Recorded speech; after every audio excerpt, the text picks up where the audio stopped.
Mary Lou Retton was born on January 24, 1968, in Fairmont, West Virginia, to a working-class family. The youngest of 5 children, Mary Lou's early years were filled with typical childhood activities, but it was clear from an early age that she had a passion for physical activity. Her parents, Ronnie and Donna Retton, were supportive of her interests, but gymnastics was not initially in their plans. However, after watching a gymnastics competition on television, Mary Lou became enchanted with the sport and told her mother that she wanted to be a gymnast. At the age of 6, Mary Lou began taking gymnastics classes at the Fairmont Gymnastics Center, where she showed remarkable potential. Her natural talent was evident, and by the age of 8, she began training under coach Bela Karolyi, a former gymnast from Romania who would go on to become one of the most influential coaches in gymnastics history. Under Karolyi's guidance, Mary Lou's skills improved rapidly, and her dedication to the sport became apparent. Although she faced challenges as a young athlete, including adjusting to the rigorous training schedule, she soon blossomed into one of the most promising gymnasts in the United States. Throughout her early years, Mary Lou Retton faced significant obstacles, particularly with the intense training and discipline required by her coach. However, she was driven and determined to succeed despite any setbacks. This combination of grit, work ethic, and passion for gymnastics would be the foundation for her incredible career. Career peak. Shining at the 1984 Summer Olympics. Mary Lou Retton's career reached its defining moment during the 1984 Summer Olympics in Los Angeles, where she captured the hearts of Americans and the world with her stunning performances. Heading into the Games, she was already a rising star in the gymnastics world, having secured a number of national and international titles. However, it was her performances at the 1984 Olympics that catapulted her to superstardom and solidified her place as one of the greatest gymnasts in history. The road to the 1984 Olympics. Retton's journey to the 1984 Olympics was not an easy one. After being denied a spot on the 1980 U.S. Olympic team due to the American boycott of the Moscow Olympics, Retton was determined to make the 1984 team. She dominated the U.S. national championships and world trials, and despite facing fierce competition, she earned her place as a member of the U.S. gymnastics team for Los Angeles. Under the tutelage of Bela Karolyi, who had a reputation for pushing his gymnasts to their physical and mental limits, Mary Lou had to give everything she had to make her Olympic dream come true.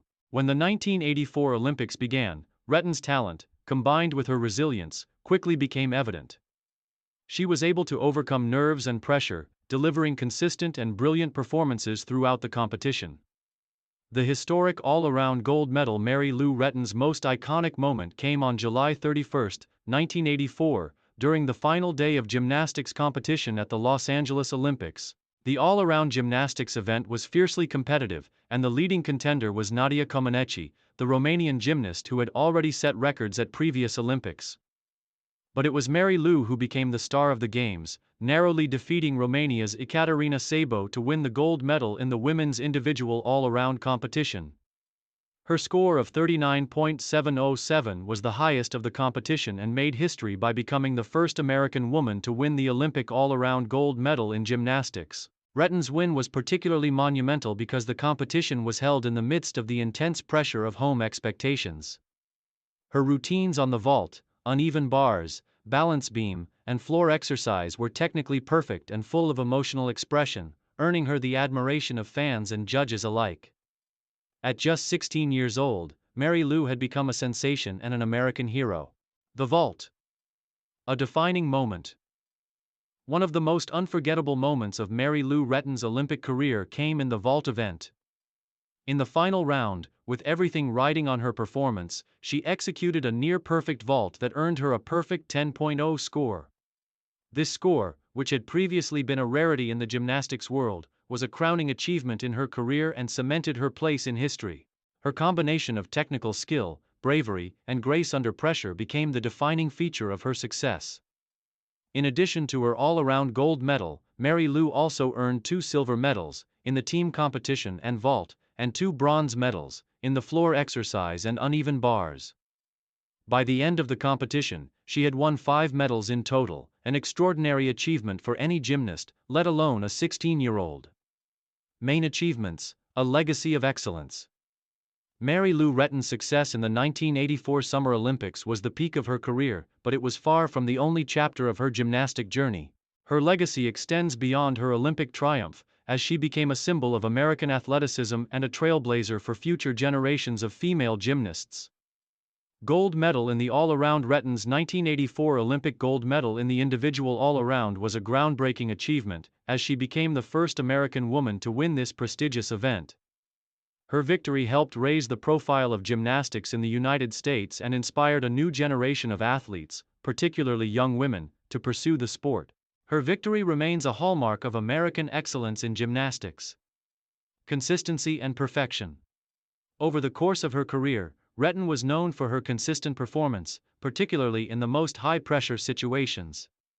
Her ability to deliver perfect routines, especially when it mattered most, set her apart from many of her competitors. She became known for her flawless vault performances, receiving multiple perfect 10.0 scores in international competitions and earning a reputation as one of the best vaulters in the world.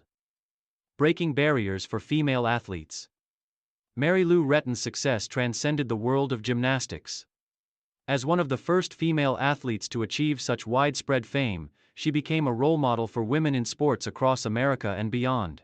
She was featured on the covers of magazines like Sports Illustrated and Time, becoming one of the most recognizable athletes of the 1980s. Her achievement as the first American woman to win the all-around Olympic gold medal led to numerous endorsement deals, making her one of the highest-earning female athletes of her time. She was a key figure in the movement to bring more recognition and respect to female athletes in the world of sports. Final years, retirement, advocacy, and legacy. After her historic triumph in 1984, Mary Lou Retton retired from competitive gymnastics at the age of 16, at the peak of her career. She had achieved everything a gymnast could dream of, and she chose to step away from the sport to focus on other endeavors. In the years that followed, Mary Lou Retton remained a prominent figure in the world of sports and gymnastics. She became a public advocate for physical fitness and women's sports, working as a television commentator and promoting healthy living. She also pursued a career in acting, appearing in various television shows, commercials, and feature films. In 1985, she was inducted into the U.S. Olympic Hall of Fame, solidifying her legacy as one of the greatest American athletes of all time. Her influence on the sport of gymnastics, particularly for women, cannot be overstated. Retton's impact extended far beyond her athletic accomplishments.